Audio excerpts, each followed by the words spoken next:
సంపూర్ణ సిద్ధి. ప్రియమైన దేవుని పిల్లారా, కాలం అనే మాట, టైం లేదా సమయం అనే మాట మనం ఎక్కడ వినగలుగుతామంటే, మనమున్నటువంటి ఈ భూలోకంలో మాత్రమే కాలం అనే మాట మనం వింటాం. కాలం అనే ప్రస్తావన మనం మాట్లాడుతూ ఉంటాం. ఈ లోకాన్ని వదిలిపెట్టి వెళ్ళిపోయాం అనుకోండి, మరో లోకానికి వెళ్ళిపోయాం అనుకోండి, ఆ లోకంలో ఏముండదంటే కాలం అనేది ఉండదు. సమయం లేదా టైం అనే దానికి ప్రస్తావన అక్కడ ఉండదు. మామూలుగా బైబిల్లో మనం చూస్తే, బైబిల్ మనం చదివినట్లయితే మనకు ఎన్ని లోకాలు కనబడతాయి? 7.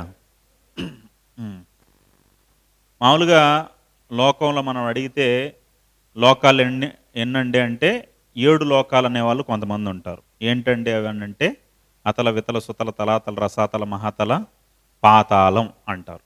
మాకు అర్థం కాలేదండి, కొద్దిగా స్లోగా చెప్పండి అంటే, అతలము, వితలము, సుతలము, తలాతలము, రసాతలము, మహాతలము, పాతాళం అంటారు.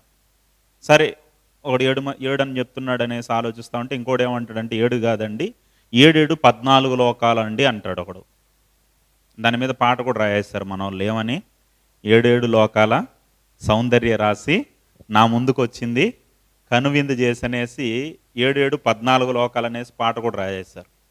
ఇంకొంతమంది 24 లోకాలని, ఇంకొంతమంది కోట్ల లోకాలని చెప్పేవాళ్ళు కూడా ఉన్నారు. అలా సరే, మొత్తానికి రకరకాలుగా చెప్పేవాళ్ళు ఉన్నారు. అవన్నీ పక్కన పెడితే బైబిల్లోకి మనం వచ్చినట్లయితే బైబిల్ ఏం చెప్తాందంటే లోకాలు ఎన్నంటే 3 లోకాలు, ముల్లోకాలు అని బైబిల్ చెప్తుంది.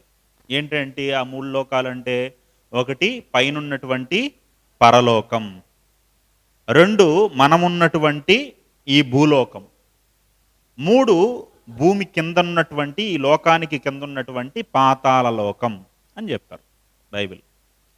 ఈ 3 లోకాల్లో కాలం అనే ప్రస్తావన కేవలం అంటే కేవలం ఎక్కడ కనబడుతుంది అంటే ఈ భూమి మీద మాత్రమే మనం చూడగలుగుతాం. పైన పరలోకంలో కానీ ఇటు కింద పాతాళంలో కానీ కాలం అనేది మనకు కనపడదు, టైం అనేది అక్కడ కనపడదు. కాలము టైం లేని లోకం ఏంటంటే పరలోకం, పాతాళ లోకం. కాలం అనే ప్రస్తావన కనిపించే ఒకే ఒక్క లోకం భూలోకం. హల్లెలూయా. అందుకే ఈ భూలోకంలోనే టయానికి రకరకాల పరికరాలు, సమయాన్ని కొలవడానికి ఏం చేశారు, కాలాన్ని కొలవడానికి ఏం చేశారు, రకరకాల పరికరాలు కనబెట్టారు. ఏ పరికరాలు? కాలాన్ని కొలవడానికి గడియారం. గడియారం అంటే ఇప్పుడు నా చేతిలో చూస్తున్నారు కదా, దీన్ని అంటే గోడకు కూడా తగిలిస్తారు. దాన్ని ఏమంటారంటే గడియారం అంటారు. టైం లేదా వాచ్, క్లాక్. ఇప్పుడు ఈ గడియారంలో గడియారం అంటే గడి అంటే గంట, ఆరము అంటే పరికరము, అంటే గంటలను కొలిచే ఒక పరికరం ఈ గడియారం. అలానే ఇంకా సమయాన్ని కొలవడానికి, కాలాన్ని కొలవడానికి ఈ మధ్యలో టెక్నాలజీ డెవలప్మెంట్ అయిపోయేసి స్మార్ట్ వాచెస్ వచ్చేసాయి. అంటే ఇంకా ఈ ముళ్ళతో పని ఉండదు అనమాట, చిక్ చిక్ చిక్ చిక్ అని తిరిగే ముళ్ళతో పని ఉండవు, డైరెక్ట్గా టైమే చూపిస్తుంది అనమాట దాంట్లో ఎంత టైమో. ఇలా ఇంటి పరంగా మనం ఇలాంటి టైం వాడతామంటే, మనం రైల్వే స్టేషన్లోకి వెళ్ళిపోయాం అనుకోండి, రైల్వే వాళ్ళు ఏం చేస్తారంటే వాళ్ళు ఒక రకమైన టైం వాడతారు. అది ఎన్ని గంటలు? మనం 12 ఇలా వాడితే, ఏఎం పిఎం ఇలా వాడితే వాళ్ళు ఏం చేస్తారంటే డైరెక్ట్గా 24 గంటలు వాడతారు. ఇప్పుడు మనకు 12 దాటింది అనుకోండి, 12 దాటితే మనకేమొస్తుంది? 1 గంట వస్తుంది. కానీ మీరు రైల్వే స్టేషన్లో పోయినారనుకోండి, అక్కడేమంటాడంటే 13 గంటలు అంటాడు. మనకు మధ్యాహ్నం 3 గంటలకు వాడేమంటాడు? 15 గంటలు అంటాడు. రాత్రి 8 గంటలకు వాడేమంటాడు? 20 గంటలు అంటాడు. అంటే ఏఎం పిఎం అనే కన్ఫ్యూజన్ లేకుండా 24 గంటలు వాడేస్తాడు వాడు. అలా ఇంటికి వాడే సమయం మనం ఒకలాగా వాడితే రైల్వే వాళ్ళు ఇంకోలాగా వాడుతుంటారు. ఇలా రకరకాలుగా పాతకాలానికి వెళ్ళిపోయాం అనుకోండి, సమయాన్ని కొలవడానికి వాళ్ళు వాడిన పరికరాలు. ఇప్పుడైతే మనం టైం కొలవడానికి గడియారం అని, లేదా స్మార్ట్ వాచ్లని, త్వరగా ఆఫ్ చేయమా, స్మార్ట్ వాచ్లు అనేసి ఇలా రకరకాలు ఉన్నాయి. కానీ పాతకాలంలో ఏం వాడేవాళ్ళు తెలుసా? నీడ గడియారం. ఏం గడియారం? నీడ గడియారం. అంటే ఇసుకని ఒక రౌండ్గా చేసి దాని మధ్యలో ఒక పుల్ల చెక్కేసి దాని మధ్యలో చుట్టూ ఏం చేస్తారంటే 24 గీతలు పెట్టేస్తారు. ఇప్పుడు ఎప్పుడైతే సూర్యుడు తన కాంతి మారుతా వస్తాదో ఈ పుల్ల యొక్క నీడ ఆ గీతల మీద పడతా వచ్చిన దాన్ని బట్టి వాళ్ళు టైం కొలిచేవాళ్ళు, సమయాన్ని లెక్క పెట్టేవాళ్ళు. అది నీడ గడియారం అంటారు. ఏం గడియారం? నీడ గడియారం. ఇంకా ఇసుక గడియారం అనేది ఒకటి ఉంది. అదేంటంటే గ్లాసు లాగా ఉంటుంది, పైనుండే ఇసుక కింద రాలుతూ ఉంటుంది రేణువులుగా. దాన్ని ఎట తిప్పితే మరలా ఇసుక కిందగా ప్రవహిస్తూ ఉంటుంది. ఆ ఇసుక రేణువులు పడిన దాన్ని బట్టి, ఎంత పడిందో దాన్ని బట్టి టైం చెప్పేవాళ్ళు. అదొక రకం ఇసుక గడియారం. ఇంకా మీరు చూస్తే కొవ్వొత్తి గడియారం. కొవ్వొత్తి గడియారం అంటే కొవ్వొత్తి ఉంటుంది, దానికి ఏముంటాయంటే గీతలు ఉంటాయి. మనం ఉదాహరణకి తెల్లారితో ఉదయం 4 గంటలకు లేయాలనుకో, వాళ్ళు ఏం చేస్తారు తెలుసా? ఆ క్యాండిల్కి ఆ కొవ్వొత్తికి పక్కన గుండు సూది గుచ్చేస్తారు. కింద ప్లేట్ ఉంటుంది. ఎప్పుడైతే అది కరుగుతూ 4వ పాయింట్ దగ్గరికి వస్తుందో, 4 గంటల సమయానికి వస్తుందో, ఆ కొవ్వొత్తి కరిగిపోవడాన్ని బట్టి ఆ గుండు సూది ఏమవుతుందంటే ఊడి కింద టక్కన పడుతుంది. పడిన వెంటనే ఏమొస్తుంది? సౌండ్ వస్తుంది. అమ్మ 4 గంటలు అయిందని లేచి తమ పనులకు వెళ్ళేవాళ్ళు. అలా అలారం సెట్ చేసుకోవడం వాళ్ళ పాతకాలంలో, అలా రకరకాల గడియారాలు వాడేవాళ్ళు. ఇవన్నీ ఎందుకు చెప్తున్నానంటే, ఈ విషయాలను ఎందుకు చెప్తున్నానంటే, ఈ గడియారాలన్నీ ఎన్ని విధాలుగా సమయాన్ని కొలిచినా ఈ సమయం అంతా ఎక్కడ మాత్రం పనిచేస్తుంది? ఈ కాలం అనే ప్రస్తావన ఎక్కడ మాత్రం ఉంది? ఈ భూలోకంలో మాత్రమే ఉంది. హల్లెలూయా. అటు పరలోకం వెళ్ళిపోయావు అనుకోండి, అక్కడ భూతద్దం వేసి వెతికిన నీకేం కనపడదంటే కాలం అనేది కనపడదు నీకు. నీవు దివిటీలు పట్టుకొని కాగడాలు పట్టుకొని పాతాళం అంతా వెతికినా నీకేం కనపడదంటే కాలం అనేది అక్కడ కనపడదు. అక్కడ ఎక్కడ చూసినా ఒకే రకమైన వాతావరణం, వాతావరణంలో మార్పులు ఉండవు అక్కడ. ఇక్కడ కాలాన్ని బట్టి మార్పులు మనకు కనబడతాయి. ఇప్పుడు ఉదయం, రాత్రి అయితే చీకటి వచ్చేస్తుంది, పగలైతే వెలుతురు వచ్చేస్తుంది, మధ్యాహ్నం అయితే ఇంకా ఎక్కువ వెలుతురు వచ్చేస్తుంది. ఇలా మార్పులు కనపడతా ఉంటాయి. ఇప్పుడు మనం అనుకోవాలా, తెల్లారితో వర్షం కురుస్తుంది, ఈ రోజు నుండి ఏమో వర్షాలు ఉన్నాయంట అన్నారు. కాలంలో మార్పులు, చలికాలం వచ్చేస్తుంది, ఎండాకాలం వచ్చేస్తుంది, వర్షాకాలం వచ్చేస్తుంది, రకరకాల కాలాలు మారిపోతూ ఉంటాయి. అందుకే మనిషి కూడా ఏం చేశాడంటే కాలాన్ని లెక్క పెట్టడం మొదలుపెట్టాడు. భూమి తన చుట్టూ తాను తిరిగితే ఏంటంట 24 అవర్స్, ఒక రోజు. భూమి తన చుట్టూ తాను తిరిగితే ఏంటంట ఆయన, ఇలా ఒకసారి ఒక రౌండ్ వేసింది అనుకో భూమి, అదేంటంట ఒక రోజు. చంద్రుడు భూమి చుట్టూ రౌండ్ వేసాడు అనుకో, అది ఒక నెల. అదే రీతిగా భూమి తన చుట్టూ తాను తిరుగుతూ సూర్యుని చుట్టూ తిరిగి వచ్చింది అనుకో, అదేంటి ఒక సంవత్సరం.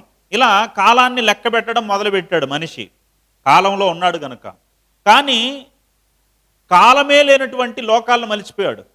కాలాతీత లోకాలు కొన్ని ఉన్నాయి, వాటిని గురించి ఆలోచించాలన్న ఆలోచన మనిషి మర్చిపోయాడు. ఈ కాలంలో ఉన్నటువంటి ఈ లోకాన్ని గురించి ఆలోచించడం మొదలుపెట్టాడు మనిషి. అందుకే కాలాతీత లోకాలు ఉన్నాయి, అవి ఎంత గొప్పవో కూడా బైబిల్లో మనకు ఆ పదాలని, ఆ ప్రవక్తలు వాడిన పదాలను చూస్తే చాలా ఆశ్చర్యం అనిపిస్తుంది.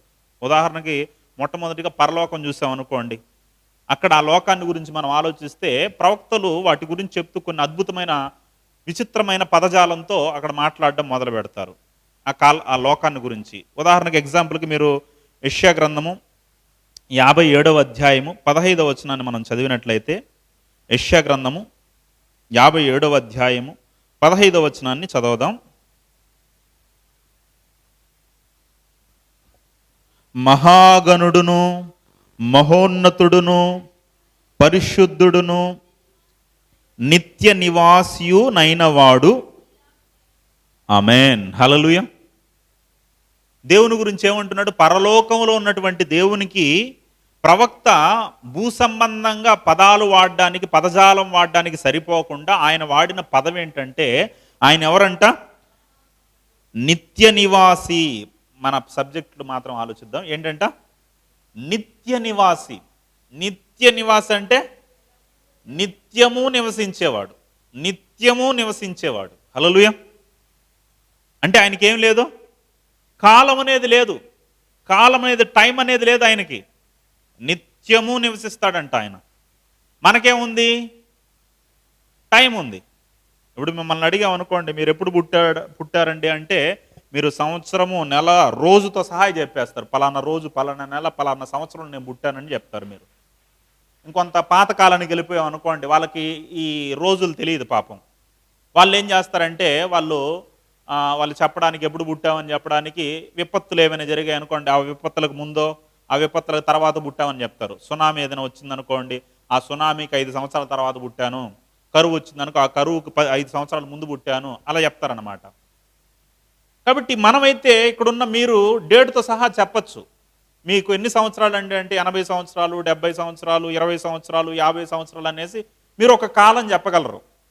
కానీ దేవుని దగ్గరికి వెళ్ళేసి, అయ్యా నీ వయసు ఎంత అని దేవుడిని అడిగామనుకోండి, దేవుడు ఏం చేస్తాడంటే నవ్వుతాడు. మనల్ని చూసి దేవుడు ఏం చేస్తాడు, ఒక చిరునవ్వు నవ్వుతాడు. ఎందుకంటే నాయన నాకేమి లేదు, కాలం అనేదే లేదు, నాకు టైం అనేదే లేదు నా ముందర. టైంలో ఉన్నది మీరు. మీకు అందుకని ఏమొస్తుంది, మీకు మరణం వస్తుంది. ఇప్పుడు నన్ను తీసుకున్నారనుకోండి, మధు ఎంతకాలం ఉంటాడు అనుకుని మీరు 100 సంవత్సరాల తర్వాత వచ్చి చూశారనుకోండి, మధు అనే వ్యక్తి కనపడ్డు మీకు. ఎక్కడ కనపడతాడు, సమాధుల్లో కనపడతాడు, మట్టి అయిపోయి కనపడతాడు. నేనే కాదు, ఇక్కడున్న మీరు కావచ్చు, మీరే కాదు, ప్రపంచంలో ఉన్నటువంటి 750 కోట్ల మంది జనాభా ఒక 100 సంవత్సరాల తర్వాత ఏమైపోతారంటే మట్టి అయిపోతారు, కనిపించకుండా వెళ్ళిపోతారు. హల్లెలూయా. కొత్త తరం వచ్చేస్తుంది. దేవుని రాకడ ఆలస్యం అయితే కొత్త తరం వచ్చేస్తుంది. వాళ్ళు కూడా ఎంతకాలం అంటే 100 సంవత్సరాలు, దాని లోపల వాళ్ళు కూడా వెళ్ళిపోతారు. కానీ నిత్యము ఉండేవాడు ఎవరంటే దేవుడు. నిత్య నివాస్ అంట. ఆయనకి ఏం లేదంటే టైం లేదు, పరలోకం ఏం లేదంటే గంటలు లేవు, నిమిషాలు లేవు, సెకండ్లు లేవు, ఇలాంటి క్యాలెండర్లు లేవు, నెలలు లేవు. హల్లెలూయా. ఆయన నిత్యము నివసిస్తా ఉన్నాడు. అది ఏంటంటే నిత్యలోకం. హల్లెలూయా. పరలోకం ఏంటి, నిత్యలోకం, నిత్యులుండే లోకం అది. ఇంకా ఒక మాట, మనం అద్భుతమైన మాట మనం చూసినట్లయితే ద్వితీయోపదేశ కాండం 33వ అధ్యాయము 27వ వచనం చదువుదాం. ద్వితీయ ఉపదేశ కాండము 33వ అధ్యాయము 27వ వచనాన్ని మనం చదువుదాం. ప్రియమైన దేవుని పిల్లారా,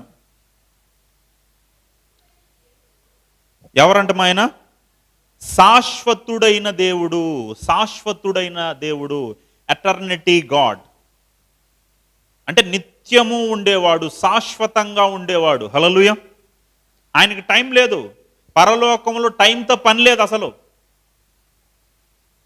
టయాన్ని, ఆ సమయంలో మార్పులు ఉండవు, ఆ సమయంలో భేదాలు ఉండవు, ఎప్పటికీ ఒకే రకంగా ఉంటుంది అక్కడ టైం. హల్లెలూయా. విభజన అనేది కనపడదు టైంలో, తేడా అనేది కనపడదు అక్కడ టైంలో, ఎప్పటికీ ఒకేలాగా ఉంటుంది. అందుకే ఆయన ఎవరంటే శాశ్వతుడు. ఆ లోకం ఏంటంటే శాశ్వతమైన లోకం. మీరు పరలోకంలో ఒకసారి అడుగు పెట్టారా, ఇంకా టైం పని చేయదు అక్కడ. పరలోకంలో ఆ గేట్ దాటారా లోపలికి, ఇంకా అక్కడ సమయం అనేది ఉండదు, కాలం అనేది ఉండదు. అక్కడ వాతావరణంలో ఎటువంటి మార్పులు ఉండవు, కాలంలో ఎటువంటి మార్పులు ఉండవు. అది ఎలా ఉంటుందంటే నిత్యము ఉంటుంది, శాశ్వతంగా ఉంటుంది అక్కడ. హల్లెలూయా. అయినా పరలోకం అంటే ఏంటి నాయన అంటే, ఇక్కడ టైం పనిచేయదు బాబు, టైం అనేది లేని లోకం బాబు అంటాడు దేవుడు ఒక మాటతో. అలాంటి లోకం పరలోకం. అందుకే ఆయన అక్కడ ఉన్నాడు కనుక ఆయన ఎవరంటే శాశ్వతుడు, నిత్యుడు. హల్లెలూయా. ఇంకా ప్రకటన గ్రంథము 10వ అధ్యాయము 6వ వచనం చదవండి. ప్రకటన గ్రంథము 10వ అధ్యాయము, చదవని వారు కూడా చదవండి. ప్రకటన గ్రంథము 10వ అధ్యాయము 6వ వచనం.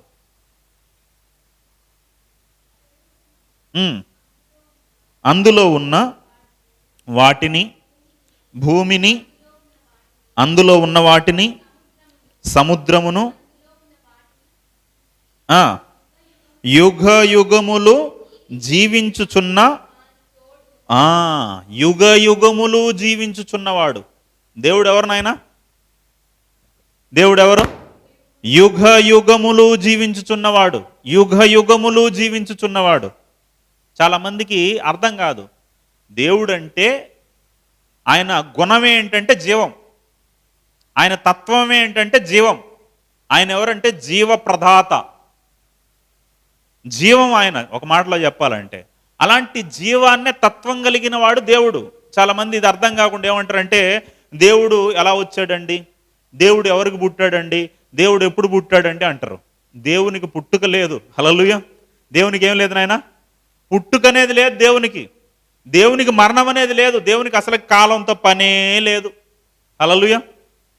దేవునికి ఏం లేదు నాయనా, కాలంతో పనే లేదు. అంటే మీకు ఎగ్జాంపుల్కి మీకు ధైర్యపరచడానికి ఒక ఒక విషయాన్ని మీకు ప్రాక్టికల్గా చేసి చూపిస్తాను. నువ్వు లేచి నిలబడు. మీరిద్దరు కూడా లేచి నిలబడండి. మీరిద్దరు కూడా లేచి నిలబడండి. ఇప్పుడు మీకు అర్థం కావడం కోసం, సింపుల్గా అర్థం కావడం కోసం చెప్తాను. ఎడుగు వచ్చి నిలబడి నాయన. ఏం కాదులేమ్మా. ఎడ తిరగండి అందరూ ఈ వైపు తిరగండి. నువ్వు కూడా ఈ పక్క తిరుగు. ఇప్పుడు ఉదాహరణకి ఎగ్జాంపుల్కి అనుకోండి, నేను ఎవరినంటే దేవుడిని అనుకుందాం. ఎవరిని అనుకుందాం అంతే, దేవుడు కాదు. ఇప్పుడు ఆశ్రిత గ్రేస్ సిస్టర్ మీరు, మనమందరూ, మన లైఫ్ ప్రజెంట్, ఇది భూతకాలం, అది వర్తమాన కాలం, అక్కడున్నది భవిష్యత్ కాలం. భవిష్యత్ కాలం అంటే రాబోయేది. ఇప్పుడు వర్తమాన కాలంలో మనం ఉన్నాం. మన ముందు ఏమైపోయింది? భూతకాలం వెళ్ళిపోయింది. భూతకాలాన్ని మనం చూసాం. కాబట్టి ప్రస్తుతానికి మనం ఏం చేస్తామంటే, భూతకాలం మనకు తెలుసు, ఏం జరిగిందో మనకు తెలుసు. ఇప్పుడు ప్రస్తుతం మనం ఉన్నాం, కానీ మనకేం తెలియదు, భవిష్యత్తు తెలియదు. భవిష్యత్తు ఎలా ఉంటుందో, 2026 ఎలా ఉంటుందో, 2027 ఎలా ఉంటుందో, మన మరణం ఎలా వస్తుందో, మనకు భవిష్యత్తు ఎలా ఉంటుందో మనకు తెలియదు. ఏం జరుగుతుందో మనకేం తెలియదు. ఎందుకంటే అది జరగబోయేది కాబట్టి. జరిగిందేమో తెలుసు, ప్రస్తుతం జరుగుతూ ఉంది కాబట్టి ప్రస్తుతం ఆ సమయంలో ఉన్నాం. భవిష్యత్తు అంటే మనకు తెలియదు. కానీ దేవుడు ఎలా ఉన్నాడంటే, మనం అందరూ ఈ కాలంలో నిలబడుకోంటే, దేవుడు ఎక్కడున్నాడు? కాలానికి బయట ఉన్నాడు. ఉదాహరణకి ఎగ్జాంపుల్కి నాలాగా ఇప్పుడు కాలానికి బయట ఉన్నాం మనం. ఇప్పుడు మనకేం నాకేం కనబడతా ఉంది? ఏం కనబడతా ఉంది? ఉదాహరణకి ఆశ్రిత గ్రేస్ యొక్క సిస్టర్ యొక్క భూతకాలం కనబడుతుంది, వర్తమాన కాలం కనబడుతుంది, భవిష్యత్ కాలం కనబడుతుంది. హల్లెలూయా. మనం భవిష్యత్తును బట్టి చింతించవచ్చు, కానీ మన దేవునికి ఏం తెలుసు? భవిష్యత్తు కూడా తెలుసు. భవిష్యత్తును మార్చగలిగిన వాడు, భవిష్యత్తు తెలిసిన వాడు ఎవరో? మన దేవుడు. కాలానికి అతీతుడు ఎవరు? మన దేవుడు. కాబట్టి ఎప్పుడు కూడా చింతించకండి, బాధపడకండి. భవిష్యత్తులో ఎలా ఉంటుంది, ఏమవుతుంది, ఏం జరుగుతుంది, ఎట్ట పరిస్థితి అనేసి ఆలోచించదు. మన దేవుడు అన్నిటినీ చూసుకుంటాడు. హల్లెలూయా. ఆయన భవిష్యత్తుకి ఆవులున్నవాడు. ఇది సింపుల్గా మీకు అర్థం కావడం కోసం. థ్యాంక్స్ కూర్చోండి. కాబట్టి ఆయన కాలానికి ఎలా ఉన్నాడు? ఆయన బయట ఉన్నాడు. ఆయన జీవప్రదాత, ఆయన ఎప్పటికీ ఉంటాడు. బైబిల్లో రాయబడింది. ఆయన పేరు ఏంటని మోషే అడిగితే ఆయన ఏమన్నాడు? నేను ఉన్నవాడను. ఉన్నవాడంటే ఎప్పటికీ ఉంటాడు ఆయన. నువ్వు 10 లక్షలు వెనక్కి వెళ్ళిపో, ఒక 100 సంవత్సరాలు వెనక్కి వెళ్ళిపో, 1000 సంవత్సరాలు వెనక్కి వెళ్ళిపో, లేదా 10 కోట్ల సంవత్సరాలు వెనక్కి వెళ్ళిపో, కోట్ల సంవత్సరాలు వెనక్కి వెళ్ళిపో, అక్కడ కూడా ఎవరు ఉంటారు? దేవుడు అలానే ఉంటాడు. లేదా 100 కోట్ల సంవత్సరాలు భవిష్యత్తులోకి వెళ్ళిపో, దేవుడు ఎలా ఉంటాడో అలానే ఉంటాడు. ఆయనలో ఏముండదో, ఎప్పటికీ మార్పు ఉండదు. ఎందుకంటే ఆయన కాలంలో లేడు. నువ్వేం ఆలోచిస్తావంటే, మా నాన్నకు పుట్టుకుంది, మా అమ్మకు పుట్టుకుంది, నాకు పుట్టుకుంది, దేవుడికి పుట్టుక ఎప్పుడు జరిగిందో నువ్వు అనుకుంటావు. నువ్వు ఎందుకంటే భూమి మీద ఉండవు, కాలంలో ఉన్నావు కాబట్టి నీకు పుట్టుకుంటుంది, నీకు మరణం ఉంటుంది. దేవునికి ఏం లేదంటే ఆయన కాలమే లేదు కనుక ఆయనకు పుట్టుకే లేదు. ఆయన శాశ్వతుడు, ఆయన నిత్యుడు, ఆయన ఉన్నవాడు. హల్లెలూయా. కాలానికి అతీతుడు ఆయన. టైం అనేది లేని, సమయం అనేది లేని వాడు ఆయన. ఇంకా మీరు కీర్తనల గ్రంథము 90వ కీర్తన 22వ వచనం చదవండి. కీర్తనల గ్రంథము 90వ కీర్తన 2వ వచనం. 90వ కీర్తన 2వ వచనాన్ని చదువుదాం. పర్వతములు పుట్టక మునుపు భూమిని, లోకమును నీవు పుట్టింపక మునుపు యుగ యుగములు నీవే దేవుడవు. హల్లెలూయా. పర్వతాలకి ఏముందమ్మా? ఒక పుట్టుకుంది. మీరు చూస్తున్నారు కదా, పర్వతాలను చూసి ఆశ్చర్యపోతూ ఉంటారు. అబ్బా ఎప్పుడు నుండో ఉండాయో ఈ రాళ్ళు, ఈ కొండలు, అమ్మో అనుకుంటా ఉంటారు కదా. ప్రతి పర్వతానికి, ప్రతి ఒక్క కొండకి ఒక పుట్టుకుంది. మన భారతదేశంలో అతిపెద్ద పర్వతం ఏంటి? హిమాలయ పర్వతాలు, లేదా ఎవరెస్ట్ పర్వతం. హిమాలయ పర్వతాలు ఇవన్నీ పెద్ద పెద్ద పర్వతాలు. ఇప్పుడు ఎవరెస్ట్ పర్వతం లేదా హిమాలయ పర్వతాలు ఇవన్నీ కూడా ఎప్పుడు పుట్టాయంటే తెలుసా? ఇవన్నీ కూడా 2250 కోట్ల సంవత్సరాల ముందు పుట్టాయి. ఎప్పుడు పుట్టాయి? 250 కోట్ల సంవత్సరాల ముందు పుట్టినవి ఈ పర్వతాలు. అంటే వీటికి ఏముంది? ఒక పుట్టుకుంది. కొన్ని కోట్ల సంవత్సరాల తర్వాత పుట్టాయి. అలానే భూమికి కూడా పుట్టుకుంది. భూమి లేని స్థితి కూడా ఉంది. ఒకానొక సమయంలో భూమి లేని ఒక స్థితి ఉంది. ఎప్పుడంటే శాస్త్రవేత్తలు చెప్తున్నారు, ఈ భూమి పుట్టి ఎన్ని వేల సంవత్సరాలు అవుతుందంటే, ఎన్ని లక్షల సంవత్సరాలు అవుతుందంటే 450 కోట్ల సంవత్సరాలు అవుతుంది. ఎన్ని కోట్ల సంవత్సరాలు అంట? 450 కోట్ల సంవత్సరాలు. సూర్యుడు పుట్టి ఎన్ని కోట్ల సంవత్సరాలు అవుతుందంటే 13 లక్షల కోట్ల సంవత్సరాలు అని ఒక టైమింగ్ వాళ్ళు చెప్తున్నారు. అంటే అవి లేని స్థితి కూడా ఒకనొక సమయంలో ఉంది. కానీ ఇవన్నీ పుట్టక ముందే ఎవరున్నారు? దేవుడున్నాడు. అదే చెప్తుంది అక్కడ బైబిల్. పర్వతములు పుట్టక మునుపు, భూమిని లోకమును పుట్టింపక మునుపు, యుగ యుగములు నీవే దేవుడు. ఆయన కొలవాలంటే ఆయన ఆయన ఆయన్ని మనం చెప్పాలంటే ఎలా చెప్పాలంటే యుగ యుగాలు అనే మాట వాడాలన్నమాట. ఎందుకంటే అప్పటి కాలంలో అదే పెద్ద పదం. వాళ్ళకి పూర్వం వాళ్ళకి పెద్ద సంఖ్య ఏంటంటే 1000. పెద్దగా కాలాన్ని లెక్క పెట్టాలంటే యుగ యుగాలు అని వాడేవాళ్ళు. మిగిలిన దాన్ని ఏం వాడాలో వాళ్ళకి తెలియడు. అందుకే నిత్యుడు అనేసి వాడేశాడు, లేదా శాశ్వతుడు అనేసి వాడేశాడు, లేదా ఉన్నవాడు అనేసి వాడేశాడు. ఎందుకంటే కాలాన్ని లెక్క పెట్టలేము ఆయన కాలాన్ని. యుగ యుగములు. ఇప్పుడు మనల్ని కాలం లెక్క పెట్టాలి, నువ్వు ఏం చెప్పచ్చు? సంవత్సరాల్లో లెక్క పెట్టచ్చు. మనం ఎన్ని సంవత్సరాలు అండి మీకు అంటాం. ఇంకా మనకి కిందకి వెళ్ళిపోయినాం అనుకోండి, పిల్లలుగా టైం చూసాం అనుకోండి, నెలలు. కొంతమంది పిల్లలు ఎన్ని సంవత్సరాలు కూడా కాదు, నెలల బిడ్డ అండి అంటారు. ఇంకా కొంతమంది దగ్గరికి వెళ్ళేసి ఎన్ని నెలలు అన్నా, నెలలు కాదన్నా రోజులు అంటారు. హల్లెలూయా. ఇంకొంతమంది దగ్గరికి వెళ్ళేసి ఎన్ని రోజులు అయిందంటే రోజులు కాదన్నా ఈ రోజే పుట్టింది, కొన్ని గంటలు అవుతుంది అంటాం. అంటే గంటల్లోనో రోజుల్లోనో నెలల్లోనో సంవత్సరాల్లోనో కొలిచేది మన సమయం. కానీ ఆయన సమయాన్ని కొలవాలంటే, ఆయన గురించి మనం చెప్పాలంటే యుగ యుగములు, యుగ యుగములు, యుగ యుగాలు ఆయన దేవుడు, ఎప్పటికీ ఉన్నవాడు ఆయన. హల్లెలూయా. శాశ్వతుడు ఆయన. కాబట్టి ఆయన ఉన్నటువంటి పరలోకం కూడా ఎలాంటిదంటే శాశ్వతమైన లోకం. అక్కడ దేనికి పని లేదు, కాలానికి పని లేదు, అక్కడ టయానికి పని లేదు, అక్కడ టైం అనేది లేదు ఆయన దగ్గర. హల్లెలూయా. పరలోకంలో టైం అనేదే లేదు ప్రియమైన దేవుని. అలాంటి లోకం ఏ లోకం? పరలోకం. అలానే పాతాళ లోకం. పాతాళ లోకం కూడా ఎలాంటిది? కాలానికి చోటు లేని లోకం, కాలం అనేది లేని లోకం. యేసుక్రీస్తు ప్రభుల వారు ఒక ఉపమానం చెప్పాడు కదా, ఒక జరిగిన సంఘటన ఏంటి? ధనవంతుడు లాజరు గురించి చెప్తాడు. ఈ ధనవంతుడు ఎప్పటి కాలానికి సంబంధించిన వాడు? అక్కడ మనం చూస్తే ప్రవక్తల కాలానికి సంబంధించిన వాడు. మోషే ఆ ప్రవక్తల కాలానికి సంబంధించిన వాడు. అంటే యేసుక్రీస్తు పుట్టకముందు ఎన్ని సంవత్సరాలు వాడు ఆయన? 1500 సంవత్సరాలు. అన్ని సంవత్సరాలకు ఏం చేస్తున్నాడు అక్కడ? పాతాళంలో ఒక్క చుక్క నీరు దొరకకుండా కాలిపోతున్నాడు. ఇప్పటికి ఎన్ని సంవత్సరాలు అవుతుంది? యేసుక్రీస్తు పుట్టి ఇప్పటికీ 2026 సంవత్సరాలు అవుతుంది. అంటే మొత్తం కూడుకుంటే 3500 చిల్లర. అంతకాలంగా ఇప్పటికి కూడా అప్పుడు ఎలా ఉన్నాడో ఇప్పుడు కూడా అలానే ఉన్నాడు ధనవంతుడు. అతని వెంట్రుక నల్లబడ్డం కానీ తెల్లబడ్డం కానీ ఏమీ లేదు. ఒక నెల పెరగడం కానీ ఒక నెల తగ్గడం కానీ ఏమీ లేదు. అప్పుడు ఎలా ఉన్నాడో ఇప్పుడు అలానే ఉన్నాడు. ఆ అగ్నిలో కాలిపోతానే ఉన్నాడు. ఒక చుక్క నీరు దొరకకుండా అల్లాడుతూనే ఉన్నాడు. ఎందుకంటే అది నిత్యమైన లోకం. పరలోకం ఎలాంటి నిత్యలోకము, అది కూడా అలాంటి నిత్యలోకమే. దాని గురించి కూడా ఒక మాట మనం ప్రకటన గ్రంథం చూసినట్లయితే, ప్రకటన గ్రంథము 14వ అధ్యాయము 11వ వచనం చదవండి. ప్రకటన గ్రంథము 14వ అధ్యాయము 11వ వచనం. పొగ యుగ యుగములు లేచును.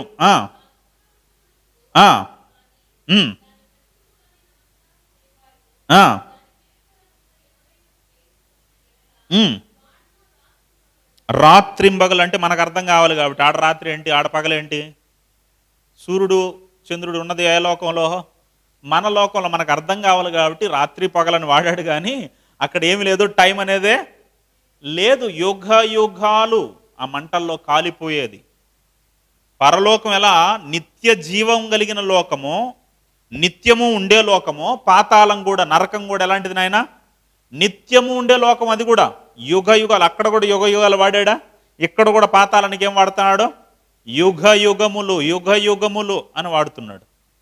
మీరు నరకానికి కూడా నిత్యము ఉండేది అనేసి మనకు అర్థం కావడం కోసం తెస్సలోనికి రాసిన 2వ పత్రిక 1వ అధ్యాయం 10వ వచనం చదవండి. అక్కడ మనకు ఒక మాట కనబడుతుంది. తెస్సలోనికలు రాసిన 2వ పత్రిక 1వ అధ్యాయము 10వ వచనం. ఆ దినమున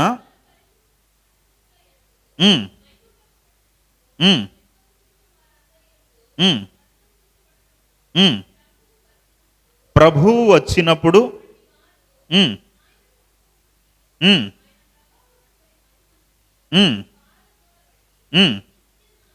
నిత్యనాశనమను.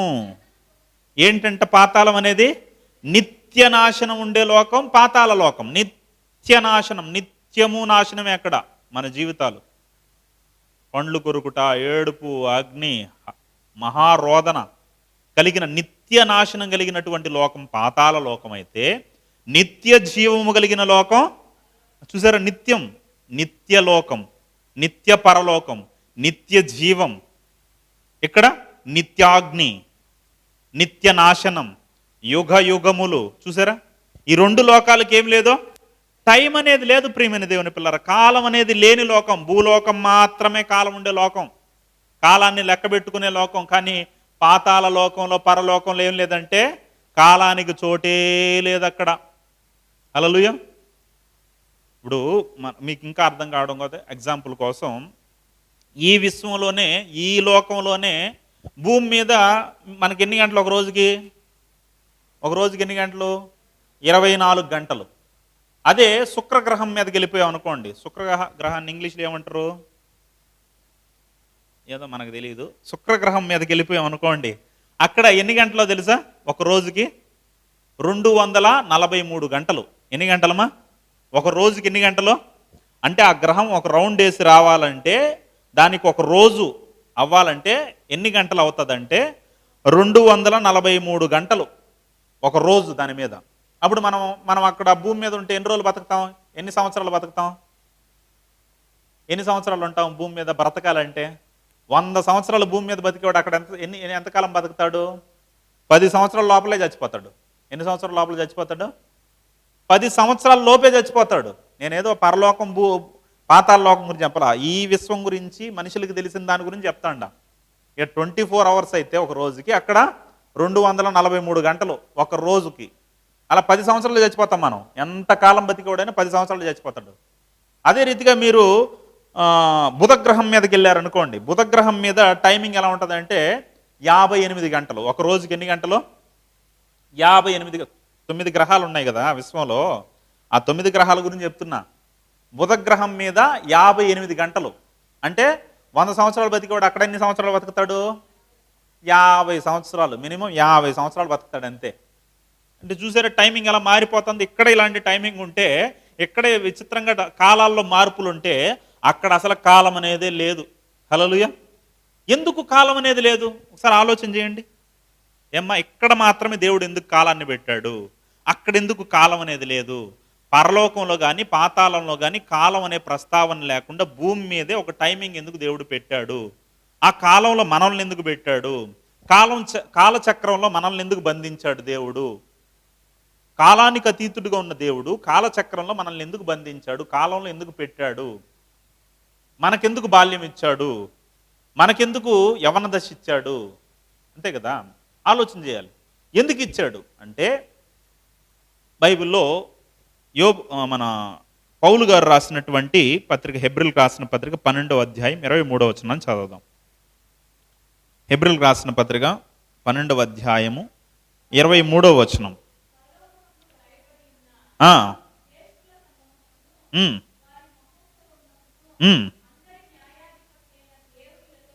దేవుని యొద్దకును సంపూర్ణ సిద్ధి పొందిన నీతిమంతుల ఆత్మల యొద్దకును. అంటే ఇప్పుడు చనిపోయి కాలాన్ని దాటి వెళ్ళిపోయారు, వాళ్ళ ఆత్మలుగా మారిపోయారు.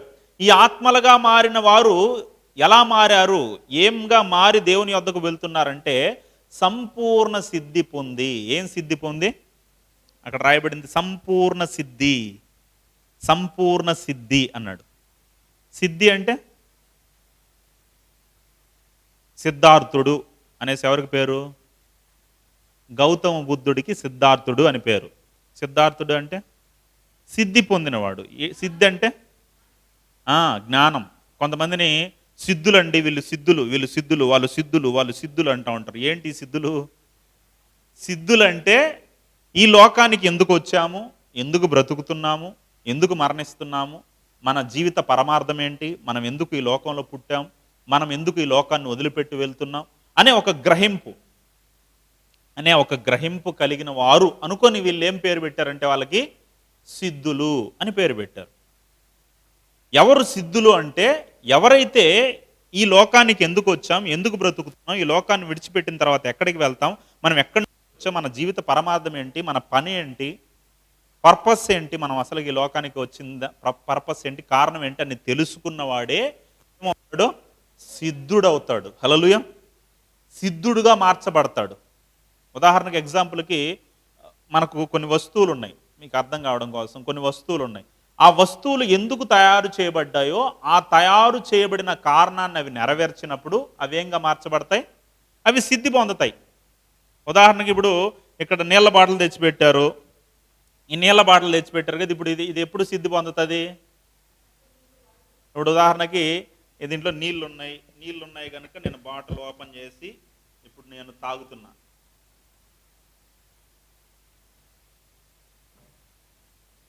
ఇప్పుడు తాగా, ఇప్పుడు ఏమైంది ఇది? దీనికి కారణం ఎందుకు కలుగు చేయబడింది, ఈ కారణం నెరవేరింది, ఇప్పుడు సిద్ధి పొందింది. ఇది ఏం పొందింది? ఇది ఈ టైంలో ఇది సిద్ధి పొందింది.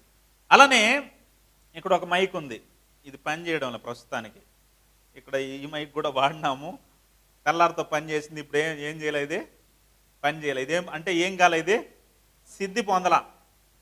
ఎందుకు తయారు చేయబడింది, దాన్ని ఉపయోగపడాల్సిన టైంలో ఉపయోగపడలా, అంటే ఇది సిద్ధి పొందలా.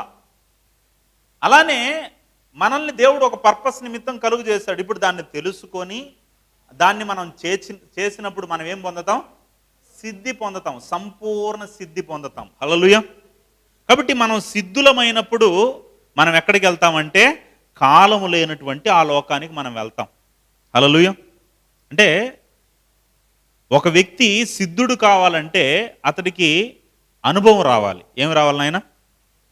అనుభవం రావాలి. ఒక వ్యక్తి ఊరికే సిద్ధుడైపోడు, అనుభవం పొందాలి. అనుభవం పొందాలంటే ఏముండాలి? టైం అనేది ఒకటి ఉండాలి. ఏముండాలి? టైం అనేది ఒకటి ఉండాలి.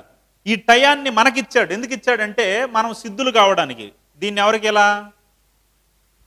దేవదూతలకి ఎలా? దేవదూతలకి ఏమీ లేదమ్మా, టైం లేదు. వాటికి పుట్టుకుంది, కానీ వాటికి ఏం లేదంటే మనలాగా బాల్యం లేదు. మీకు బాల్యం ఉంది కదా, చిన్నవాళ్ళు, యవనస్తులు, వృద్ధులు, ఇలాంటి దశలు ఉన్నాయి, కానీ వాటికి ఏం లేదు. దేవదూతలు, చిన్న దేవదూతలు అంటే చిన్న పిల్లల దేవదూతలు, బాల దేవదూతలు ఇలా ఏం ఉండవు. కొంతమంది బొమ్మలు అలా వేసి చూపిస్తూ ఉంటారు, చిన్న చిన్న దేవదూతలు, పిల్ల దేవదూతలు రెక్కలు వేసుకుని ఎగిరినట్టు అవన్నీ చూపిస్తారు, కానీ వాస్తవానికి దేవదూతలకి ఏం లేదు, కాలంలో మార్పులు లేదు. ముసలి దేవదూతలు అలా ఏం ఉండవు, అన్నీ ఒకే రకమైన ఆయుష్కాలం కలిగిన. వాటికి ఏం లేదు, మరణం కూడా లేదు. తప్పు చేస్తే నరకంలో వేస్తాడు, కానీ వాటికి ఏం లేదు, మరణం కూడా లేదు. వాటికి సిద్ధి కూడా పొందాల్సిన అవసరం లేదు, ఎందుకంటే అవేంటంటే పని చేసే దేవదూతలు. ఏం దేవదూతలు నాయన? సేవకులు. అవి దేవదూతలన్నీ సేవకులు. కానీ నువ్వెవరు, నేనెవరు? దేవుని పిల్లలం. దేవుని పిల్లలం కాబట్టి మనం ఏం చేయాలంటే సిద్ధి పొందాలి, సంపూర్ణ సిద్ధిలోకి రావాలి. సిద్ధి పొందిన వారికి ఏమి ఇవ్వాలనుకుంటున్నాడు అంటే దేవుడు పరలోకం ఇవ్వాలనుకుంటున్నాడు. ఇంకా మీకు సులభంగా అర్థం కావడం కోసం, మనకి ఎందుకు ఈ టైం ఇచ్చాడు అనేది అర్థం కావడం కోసం మీకు అర్థమయ్యేటట్టు చెప్తాను, జాగ్రత్తగా వినండి. కొన్ని రోజుల క్రితం ఎన్టీవీలో ఒక న్యూస్ వచ్చింది. ఆ న్యూస్లో ఒక వ్యక్తిని గురించి చూపించారనమాట. ఆ వ్యక్తి పేరు ఏం పేరంటే సేవ్జీ డొలాకియా. ఆయన పేరు నాకు తిరగడంలే. సేవ్జీ డొలాకియా. ఆయన గుజరాత్కు సంబంధించిన వాడు అనమాట. కొంతమంది వినుండొచ్చు, ఎన్టీవీలో వచ్చింది. ఆయన వజ్రాల వ్యాపారి. ఆయన ఎవరు? సేవ్జీ డొలాకియా అనే వ్యక్తి ఒక వజ్రాల వ్యాపారి, గుజరాత్కు సంబంధించిన వాడు. ఆయన చాలా ఆస్తిపరుడు, చాలా పెద్ద కుబేరుడు. ఆయనకున్నటువంటి ఆస్తి ఎంత అంటే 6,000 కోట్లు. ఎన్ని వేల కోట్లుమా? 6,000 కోట్ల రూపాయలకు అధిపతి ఎవరంటే ఈ సేవ్జీ డొలాకియా అనే వ్యక్తి. ఈయన మీరు చూసినట్లయితే ఆయన గురించి న్యూస్లో కూడా వచ్చింది, ఎంతమంది చూశారు నాకు తెలియదు. ఆయన తన పని వాళ్ళకంట 12 సంవత్సరాలు ఎవరైతే పనిచేస్తారో, నమ్మకంగా పనిచేస్తారో వాళ్ళందరికీ 1,300 మందికి ఈ బెంజ్ కార్లు ఇచ్చాడంట. ఏం కార్లు ఇచ్చాడు? బెంజ్ కార్లు ఇచ్చాడు. వాళ్ళకి ఒక్కొక్కరికి సొంతంగా స్థలం కొని ఇల్లు కట్టించాడు. చూసారా ఏం చేశాడంట? అంటే ఆయన ఎంత ధనవంతుడు చూడండి, ఎంత కోటీశ్వరుడు చూడండి, ఎంత ధనికుడో చూడండి. అంత గొప్ప ఆస్తిపరుడు, అంత పెద్ద కుబేరుడు, కానీ ఆయనకి ఒకే ఒక కుమారుడు. ఆయన పేరు ఏం పేరంటే ద్రవ్య డొలాకియా. ద్రవ్య డొలాకియా ఆయన కుమారుడి పేరు. అంటే వాళ్ళ డొలాకియా అనేది వాళ్ళ ఇంటి పేరు మొత్తానికి, ద్రవ్య డొలాకియా అనమాట. ఇప్పుడు ఈయన డబ్బులో పుట్టి డబ్బులో పెరిగాడు, బంగారం మీద నడిచినవాడు. ఆయన కష్టం అంటే ఏంటో తెలియదు. కాబట్టి ఆయన విచ్చలవిడిగా జీవిస్తూ ఉంటే వాళ్ళ తండ్రి కొద్దిగా అనుమానం వచ్చింది. వీడికి ఎంత ఎంజాయ్గా జీవిస్తేస్తా ఉండి అట్టుబడితే అటు జీవిస్తూ ఉన్నాడు. ఒకరోజు కొత్త షొక్కాయి ఆ రోజే వేసుకున్నాడు, కొత్త డ్రెస్సు, దాన్ని తీసుకుని వచ్చి మూలపడేసాడు. ఎరా మూలపడేసావంటే అది నాకు విరక్తి వచ్చేసింది డాడీ అన్నాడు.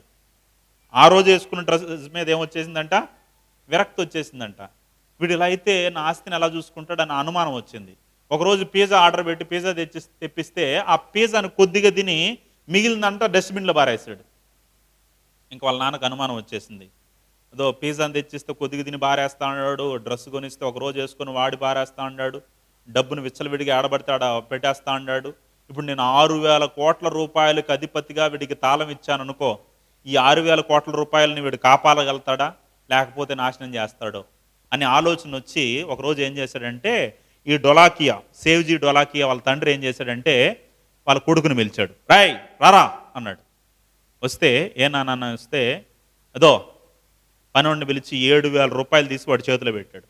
7,000 రూపాయలు వాడి చేతిలో పెట్టి, ఎందుకు నాన్న అంటే ఇంకొక పనివాడిని పిలిచి 3 జతల బట్టలు ఇమ్మన్నాడు. 3 జతల బట్టలు ఇచ్చాడు.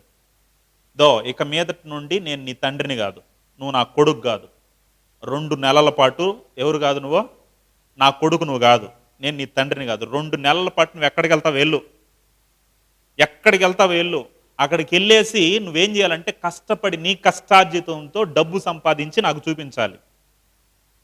ఒక వారం ఒక చోట పని చేస్తావంటే మరో వారం అక్కడ పని చేయకూడదు నువ్వు. అలా వారం వారం మారుస్తూ మారుస్తూ మారుస్తూ పని చేస్తూ నువ్వు డబ్బు సంపాదించి నాకు చూపించాలి. 7,000 ఎందుకు ఇస్తున్నాను తెలుసా? అత్యంత ప్రమాదకరమైన పరిస్థితి, క్లిష్టమైన పరిస్థితి ఏదైనా ఏర్పడినప్పుడు, నీ ప్రాణం మీదకి వచ్చినప్పుడు తప్ప 7,000 ఎప్పుడు నువ్వు ఖర్చు పెట్టడానికి వెళ్ళా. ఏదో అనుకోని సందర్భంలో ఏదైనా ప్రాణాపాయ పరిస్థితి వస్తే 7,000 ఖర్చు పెట్టాలి, అందుకని 7,000 ఇస్తాండా.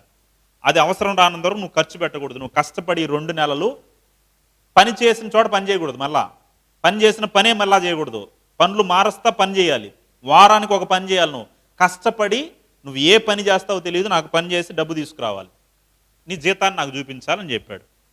అలా చెప్పిన దాన్ని బట్టి కేరళలో కొంతకాలం పని చేశాడు. ఏం పని తెలుసా? మొట్టమొదట చెప్పులు కుట్టే పని. ఏం పనిమా? చెప్పులు కుట్టే పని మొట్టమొదటిగా. అంటే చెప్పుల వ్యాపారి దగ్గర చెప్పులు కుట్టే పని చేశాడంట. ఇప్పుడు చెప్పులు కుట్టేది తెలియదు ఆయనకి, వాళ్ళ యజమాని తిట్టేవాడంట. ఆడ చెప్పులు తొడిగించేటప్పుడు వాళ్ళు తిట్టేవాళ్ళంట, ఏరా చెప్పులు సరిగా కొట్టలేదని. కోపం తనేయాలనుకునేవాడంట. ఏమని? నేను ఎవరినో తెలుసా, ఇంత పెద్ద కుబేరుడు కుమారుడు నేను, ఏమనుకుంటున్నావు నువ్వు అనాలనిపించేదంట. కానీ తండ్రికి ఏమి ఇచ్చాడు? మాట ఇచ్చాడు.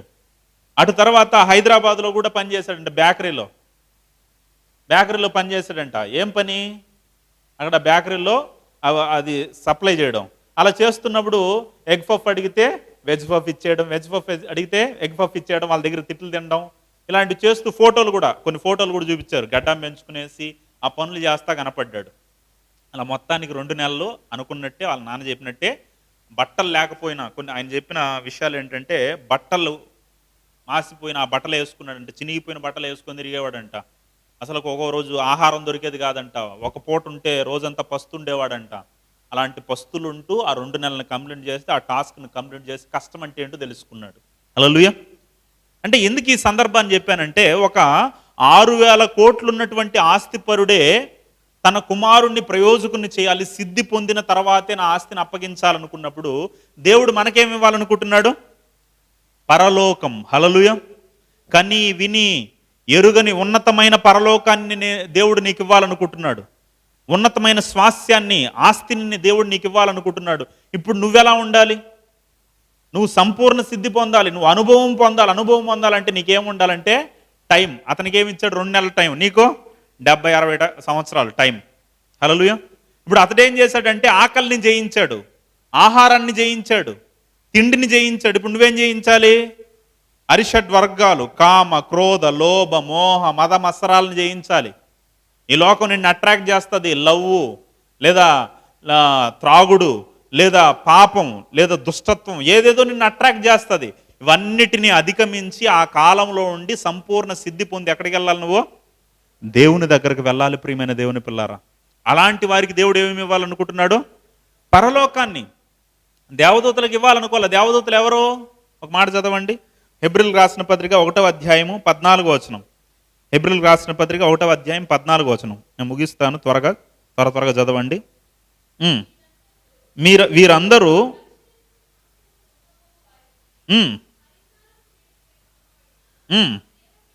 సేవకులైన ఆత్మలు కార. దేవదూతలు ఎవరంట? మీరందరూ ఎవరు?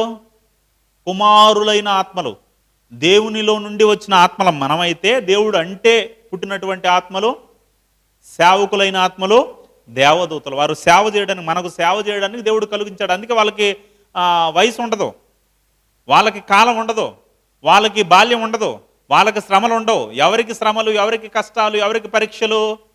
తన పిల్లలకే పరీక్షలు. ఇప్పుడు ఏం చేశాడు ఆ తండ్రి? నీతిమంతుడైనా లేదా జ్ఞానం కలిగినటువంటి తండ్రి ఏం చేస్తాడు? తన కుమారుణ్ణి ప్రయోజకునిగా చేసి ఆస్తిని అప్పగించాలనుకుంటున్నాడు. అలానే దేవుడు పరలోకాన్ని ఎవరికి అప్పగించాలనుకుంటున్నాడు అంటే సంపూర్ణ సిద్ధి పొందిన పిల్లలకి. కుమారులు అంటే ఎవరినైనా వారసులు. వారసులు అంటే అనుభవింపదగినవాడు. ఎవరు? కుమారులు అంటే అర్థం ఏంటి? కుమారులు లేదా కుమార్తెలు, అనుభవింపదగిన వారు. ఇప్పుడు ఉదాహరణకి సత్యమన్న గారు లేదా పరిమళక్క గారి ఆస్తి అనుభవింపదగిన వారు ఎవరు? కుమార్తెలు. హల్లెలూయా. వారి పిల్లలు అనుభవింపదగిన వారు. మీ పిల్లలు మీ ఆస్తిని అనుభవింపదగిన వారు. అలానే పరలోకం అనే ఆస్తిని, స్వాస్యాన్ని అనుభవింపదగిన వారు ఎవరంటే పిల్లలమైన మనం. ఇప్పుడు దీన్ని ఏం చేయాలంటే సంపూర్ణ సిద్ధి పొందాలి మనం. ఎవరిని పడితే వాళ్ళని అక్కడికి పంపించేసాడు. దొంగలని, దోచుకునే వాళ్ళని, నరహంతకులను అక్కడికి పంపించడం పరలోకం ఎందుకు అవుతుంది? అది నరకం అవుతుంది. అందుకే అక్కడికి వెళ్ళాలంటే ఒక సిద్ధి పొందాలి, సంపూర్ణతలోకి మనం రావాలి. హల్లెలూయా. ఆ సంపూర్ణతలోకి రావడానికే దేవుడు టయాన్ని ఇచ్చాడు, కాలాన్ని ఇచ్చాడు. ఇప్పుడు ఆ కాలంలో మనం ఏం చేయాలంటే అనుభవపూర్వకంగా సంపూర్ణ సిద్ధి పొంది మనం అక్కడికి వెళ్ళాలి ప్రియమైన దేవుని పిల్లలారా. హల్లెలూయా. ఇంకొక మాట, రోమిలకు రాసిన పత్రిక 8వ అధ్యాయము 17వ వచనం. రోమిలకు రాసిన పత్రిక 8వ అధ్యాయము 17వ వచనం.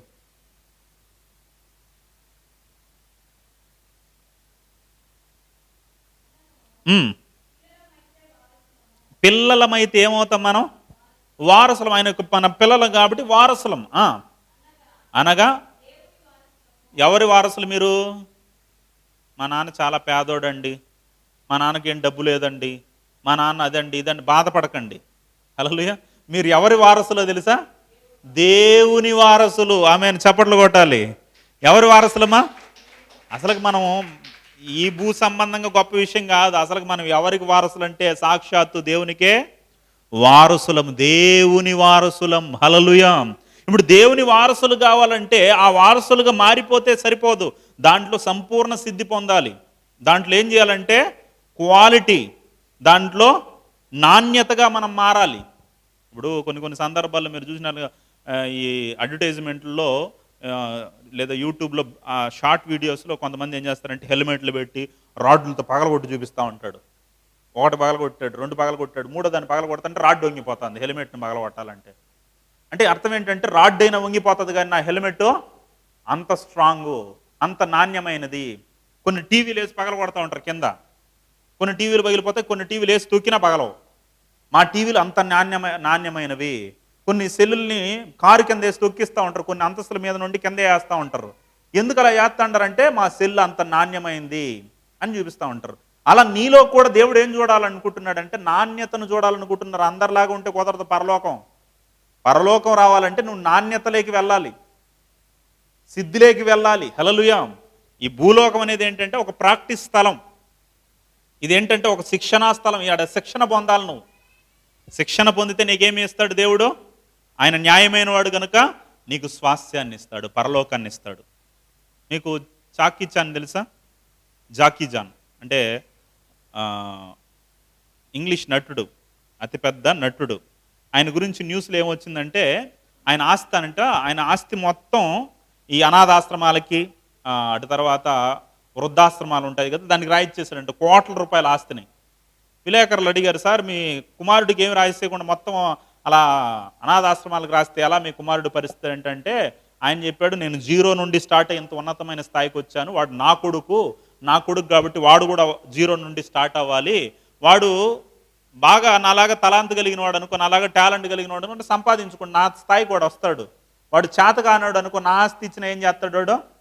వృధాగా ఖర్చు పెడతాడు. కాబట్టి వాడు టాలెంట్తో వాడు పైకి రావాలని చెప్పాడు. అలా దేవుడు కూడా ఏం చేస్తున్నాడంటే నిన్ను పరీక్షిస్తున్నాడు, నీలో నాణ్యతను చూడాలనుకుంటున్నాడు.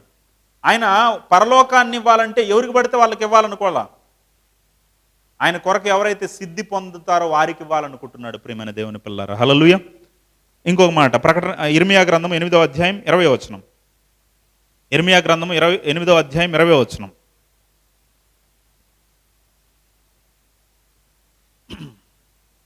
ఇర్మియా 8:20. ఏమేం కాలం గతించిపోయింది? కోతకాలం వెళ్ళిపోయింది, గ్రీష్మకాలం వెళ్ళిపోయింది, 2025 వెళ్ళిపోయింది, 2026 కూడా వెళ్ళిపోతుందేమో. హల్లెలూయా. వెళ్ళిపోతూ ఉంటాయి, మనం మాత్రం ఏం పొందాం? అక్కడ ఏం రాయబడింది? మనం ఇంకా రక్షణ పొందకుండానే ఉండవు, అదే స్థితి, ఆడవేసిన గొంగలు అక్కడే.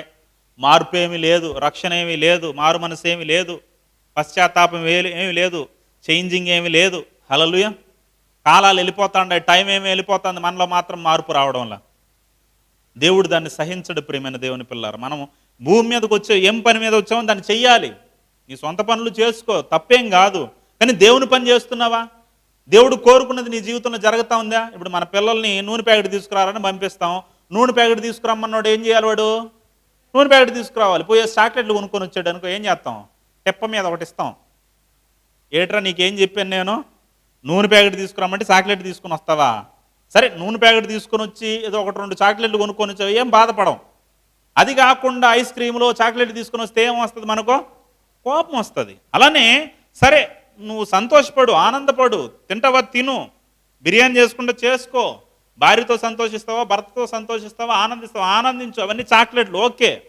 కానీ దేవుడిచ్చినటువంటి పని, నూనె ప్యాకెట్ తీసుకురమ్మన్నాం కదా, ఏ పని చెప్పాము ఆ పని చేయాలి కదా. ఆ పనిని పక్కన పెట్టి నువ్వు ఎన్ని పనులు చేసినా అది దేవునికి నచ్చదు. అది చేస్తూ ఇది చేయి, సంతోషపడతాడు దేవుడు. హల్లెలూయా. రక్షణ పొందకుండా, మారు మనసు పొందకుండా, జీవితాన్ని మార్చుకోకుండా, దేవుని పనిలో నువ్వు ఉండకుండా, దేవుని ఆలోచనలో నువ్వు ఉండకుండా కాలాన్ని వృధాపరిస్తే నీకేమి లేదంటే నిత్య జీవం లేదు. నువ్వు ఎక్కడికి వెళ్ళిపోతావంటే నిత్య నాశనానికి వెళ్ళిపోతావు. కాలము లేనటువంటి, కాలానికి చోటు లేనటువంటి పరలోకం కావాలా, పాతాళం కావాలా నీకు? అగ్ని ఆరని, పురుగు చావని స్థలం కావాలా? నిత్యము దుఃఖము లేని, ఏడుపు లేని, మరణం లేని పరలోకం కావాలా? ఒకసారి నిన్ను పరీక్షించుకో. దేవుడు నీ ముందు పెట్టేశాడు ఇవి. దేవుడు నీ ముందు ఈ రెండింటిని ఉంచాడు. ఏడిది కావాలో కోరుకో. బైబిల్లో చివరిగా ఒక మాట చదువుకుందాం. ద్వితీయోపదేశకాండము 30వ అధ్యాయం 19వ వచనం.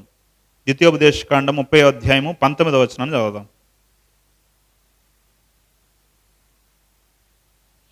నేడు జీవమును మరణమును, ఆశీర్వాదమును శాపమును నేను నీ ఎదుట ఉంచి ఉన్నాను. దేవుడు ఏమి ఉంచాడు నాయన మన ముందు?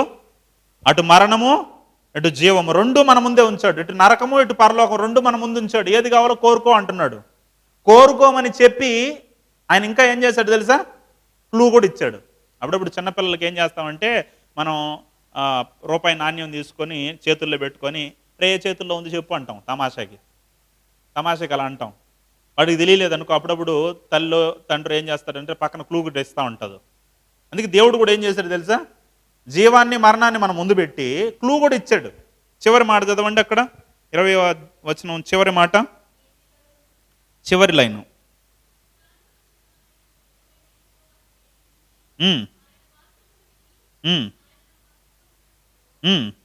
జీవమును కోరుకునుడి. ఏం కోరుకోమంటున్నాడు?